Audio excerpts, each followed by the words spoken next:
जब तक हमारे पास वीसी मैडम खुद नहीं मिलेगी तब तक यहीं बैठे हैं। यहाँ विश्वविद्यालय में ईंट से ईंट बजा देंगे। इससे ऐसी तरह की उम्मीद करना, ऐसी अनियमितता की उम्मीद करना हमारे लिए एक तरह हमारा भविष्य खतरे वाली बात आती है। इस कुंभकर्ण की नींद सो रहा है कि पिछले 2.5 साल से एक भी एंट्रेंस का वो नहीं करवाया। एक दिन जब बड़ा आंदोलन होगा तब इनको समझ में आएगी। वीसी खुद क्यों नहीं ज्ञापन लेती, वो महारानी की तरह अंदर क्यों बैठी है, और रामअवतार शर्मा जिसको चीफ डॉक्टर बना के यहाँ पे बिठा रखा है, ये दलाली का काम यहाँ पे करता है। विश्वविद्यालय में पिछले 2.5 साल से एक भी पीएचडी एंट्रेंस नहीं हुआ। फूड की क्वालिटी इन्होंने घटा दी है, टेम्परेचर इतना ज्यादा है, गर्मी इतनी ज्यादा है, इस वजह से हमें हॉस्पिटलाइज होना पड़ रहा है। राजस्थान विश्वविद्यालय की कुलगुरु जो है वो खुद एक महिला होके अगर महिला सुरक्षा और महिला के विषयों के ऊपर अगर ध्यान नहीं दे रही है तो इससे बड़ी कोई विडंबना नहीं हो सकती है। छात्र आते हैं चले जाते हैं, आते हैं चले जाते हैं, इनको पता नहीं कि छात्र शक्ति क्या चीज है। तो इस विश्वविद्यालय के ताला भी लगा देंगे। राजस्थान की सबसे बड़ी यूनिवर्सिटी राजस्थान यूनिवर्सिटी में सुविधाओं का प्रभाव इतना ज्यादा है कि लोगों के अंदर कहीं ना कहीं अब आक्रोश व्याप्त है। ये जो छात्र मेरे पीछे आप देख रहे हैं लगातार मांग कर रहे हैं अपनी वीसी से, कुलपति से, प्रोफेसर से कि जो ये अनियमितताएं साफ तौर पर देखने को मिल रही है, क्योंकि लंबा वक्त हो गया है, छात्र संघ चुनाव भी नहीं हो पाए, उसके बावजूद कई तरीके की ऐसी परेशानियां हैं और चीजें चल रही हैं छात्रों के साथ जो अभी तक निवारण नहीं हो पाया है। क्या कुछ पूरी मांग है आप लोग की? देखिए, हमारी विश्वविद्यालय में जो अनियमितताएं चल रही है उनके निमित्त हमारी आज प्रदर्शन चल रहा है। विद्यार्थी परिषद शांतिपूर्ण तरीके से प्रदर्शन कर रहा है। हम इनको अल्टीमेटम, एक साप्ताहिक अल्टीमेटम दे रहे हैं विश्वविद्यालय प्रशासन को। जो हमारी मांगे हैं उन मांगों को कंप्लीट करते हुए उस दिशा में आगे बढ़े तो हम विश्वविद्यालय प्रशासन का स्वागत करेंगे।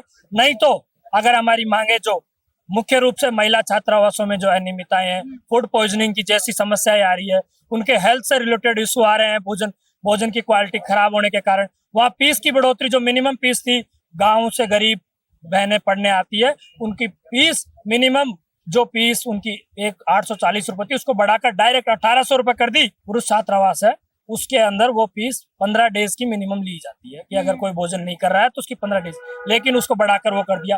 विश्वविद्यालय में पिछले 2.5 साल से एक भी पीएचडी एंट्रेंस नहीं हुआ, जबकि यूजीसी ने ये बोल रखा है कि हर 6 महीने में पीएचडी एंट्रेंस होगा।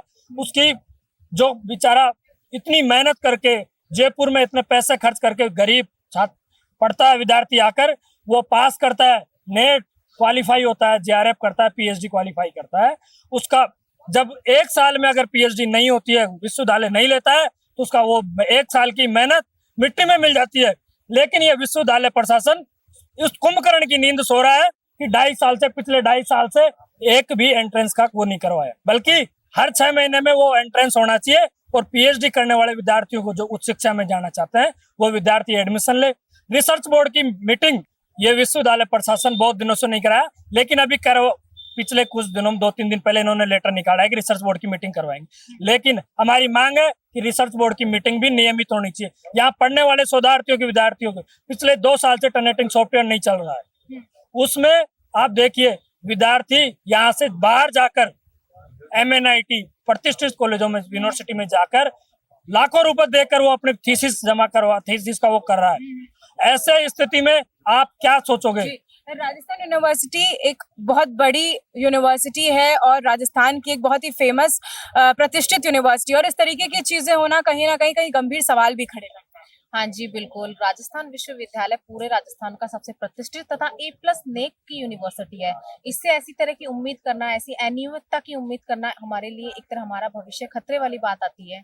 अगर हम हॉस्टल में रहते हैं तो वहाँ देखा जाए तो फूड की क्वालिटी इन्होंने घटा दी है, टेम्परेचर इतना ज्यादा है, गर्मी इतनी ज्यादा है, इस वजह से हमें हॉस्पिटलाइज होना पड़ रहा है। खासकर अगर हम यहाँ के फर्निश्ड या फिर बाथरूम टॉयलेट की पोजीशन देखें तो वहाँ पे जो दरवाजे लगे हुए हैं वहाँ पे प्रॉपर उन बंद नहीं हो पाते। इस वजह से थोड़ा सा एक थ्रेट मन में रहता है कि हमारी कहीं निजता का कहीं कुछ हनन ना हो, क्योंकि उसमें दिखना सब चीज होता है। क्योंकि अभी कुछ टाइम पहले महिलाओं की सुरक्षा को लेकर भी हाँ जी बिल्कुल गंभीर सवाल है। अगर अभी चंडीगढ़ यूनिवर्सिटी में देखा जाए तो इस तरह जो मुद्दा हुआ है उसको देखते हुए हम बहुत ज्यादा अवेयर हो चुके हैं, कहीं हमारे साथ ऐसा ना हो जाए। तो हमारी उपेक्षा कह सकते हैं, फिर अपेक्षा कह सकते हैं कि हमें ये जो दरवाजे हैं लैट बात के वो चेंज किए जाएं ताकि हमारी निजता का हनन ना हो। और क्या कुछ समस्याएं हैं जो आप जूझ रहे हैं डेली बेसिस पे, क्योंकि आप महिला हैं, यहाँ पढ़ रही हैं, और देखा जाए तो जैसे इन्होंने भी बताया कि जो वॉशरूम्स हैं उन पे प्रॉपर गेट्स नहीं है, सुरक्षा को लेकर भी कुछ सवाल। देखिए मैम, सबसे बड़ी विडंबना तो ये है कि अगर राजस्थान विश्वविद्यालय की कुलगुरु जो है वो खुद एक महिला होके अगर महिला सुरक्षा और महिला के विषयों के ऊपर अगर ध्यान नहीं दे रही है तो इससे बड़ी कोई विडंबना नहीं हो सकती है। अगर कुछ समय तक अगर वीसी मैम को खुद को ये प्रॉब्लम्स फेस करनी पड़ेंगी तो उन पे क्या बीतेगी। अगर ये उस दृष्टिकोण से अगर देखेंगी तो शायद इस विश्वविद्यालय में पढ़ने वाली हर एक छात्रा की हर एक समस्याओं का समाधान हो सकता है। संगठित कॉलेज हम महारानी की बात करें तो वहां पे भी यही बीते कुछ दिनों से महारानी की काफी छात्राएं आके वीसी मैम से इस विषय में चर्चा कर रही हैं विद प्रूफ्स कि वहां के वॉशरूम्स और वहां के गेट्स और वहां की बाकी चीजें इंफ्रास्ट्रक्चर कैसे हो रहे हैं।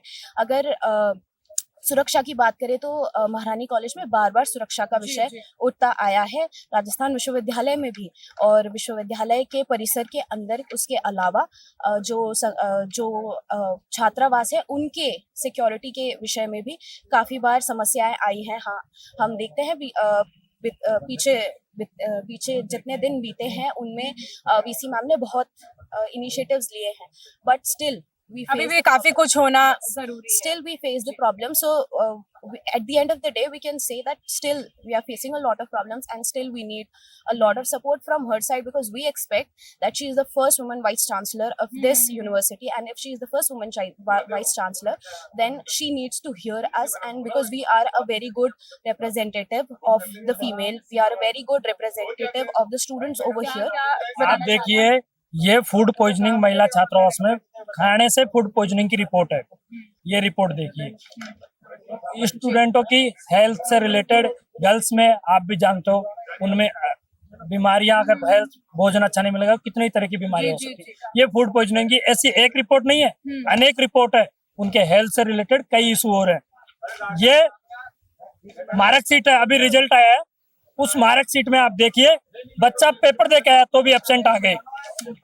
ये म्यूजिक डिपार्टमेंट इसका है, म्यूजिक डिपार्टमेंट का आप देखिए, यहाँ की एचओडी ने इंटरनल भेजना नंबर तक नहीं चढ़ाए और इधर से रिजल्ट आ गया। पिछले 3 एग्जाम नवंबर दिसंबर में एग्जाम लग गया, अभी मई चल रही है, मई तक रिजल्ट नहीं आया, 5 महीने हो गए। ऐसे इस विश्वविद्यालय में कब ये प्रवेश परीक्षा परिणाम कब सही होगा, ऐसी मांगों को लेकर हमारा प्रदर्शन है। अगर इन्होंने नहीं माना, शांतिपूर्ण तरीके से आज प्रदर्शन कर रहे हैं, नहीं माना तो इस विश्वविद्यालय के ताला भी लगा देंगे, इस वीसी ऑफिस के भी ताला लगा देंगे, और इनको ये जो काम है ये करने ही पड़ेंगे। विद्यार्थी परिषद के कार्यकर्ता यहाँ विश्वविद्यालय में ईंट से ईंट बजा देंगे। छात्र संघ चुनाव हुए भी काफी लंबा समय बीत गया है, काफी आप साल से उम्मीद लगाए बैठे हैं कि छात्र संघ चुनाव हो, नेता लोग अपनी खुद की राजनीति इसमें करते हुए नजर आते हैं, लेकिन अभी तक भी कोई फैसला नहीं हो पाया। क्या लग रहा है कि संवेदनशीलता के तौर पर लिया नहीं जा रहा है मुद्दा? मैम एक्चुअली ये सीरियसली इसको ले नहीं रहे हैं छात्र संघ चुनाव को और ना छात्रों के मुद्दों को। एक दिन जब बड़ा आंदोलन होगा तब इनको समझ में आएगी। इनको ऐसा लग रहा है कि छात्र आते हैं चले जाते हैं, आते हैं चले जाते हैं, इनको पता नहीं है कि छात्र शक्ति क्या चीज है। जब दिखाएंगे तो मैम इनको समझ में आएगी बात। अभी हम प्यार से कह रहे हैं, बहुत सारे छात्र संगठन भी कह रहे हैं, विद्यार्थी परिषद भी काफी समय से कह रही है। क्योंकि ये छोटा मोटा कोई कॉलेज नहीं है, राजस्थान यूनिवर्सिटी है, राजस्थान का सबसे बड़ी यूनिवर्सिटीज में इसका नाम शुमार है, और इस तरीके की चीजें होना राजस्थान यूनिवर्सिटी के अंदर कहीं ना कहीं प्रशासन पर भी, सरकार पर भी सवाल खड़े करता है। देखिए, प्रशासन पे तो सवाल खड़े करता ही है। वीसी के साथ साथ मैं कहना चाहूंगा कि राजस्थान विश्वविद्यालय में इतनी अनियमितताएं हैं, वीसी खुद क्यों नहीं ज्ञापन लेती, वो महारानी की तरह अंदर क्यों बैठी है, और राम अवतार शर्मा जिसको चीफ प्रोक्टर बना के यहाँ पे बिठा रखा है, ये दलाली का काम यहाँ पे करता है। इनको कोई मतलब नहीं है, ज्ञापन लेने आ जाता है यहाँ पे। मैं ये पूछना चाहता हूँ मीडिया के माध्यम से कि चीफ प्रोक्टर का काम है ज्ञापन लेना? ज्ञापन लेना वीसी का काम है कि चीफ प्रोक्टर का काम है?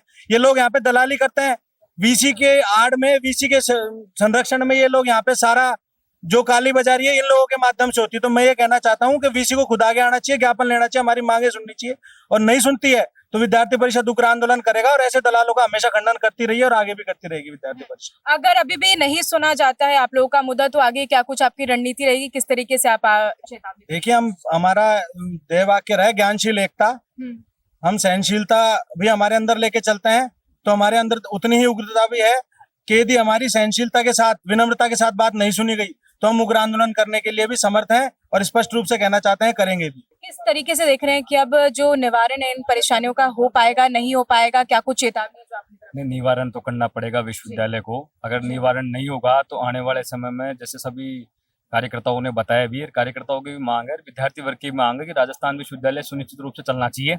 और वीसी मैडम सुन ले कान खोलकर, विश्वविद्यालय का प्रशासन सुन ले कान खोलकर। अगर ये लोग अब ऐसी अनियमितताएं कंटिन्यू रखेंगे तो आने वाले समय में विद्यार्थी परिषद एक बहुत बड़े आंदोलन की तैयारी करिए। और आज भी हम जाने वाले नहीं है, जब तक हमारे पास वीसी मैडम खुद नहीं मिलेगी तब तक यहीं बैठे हैं।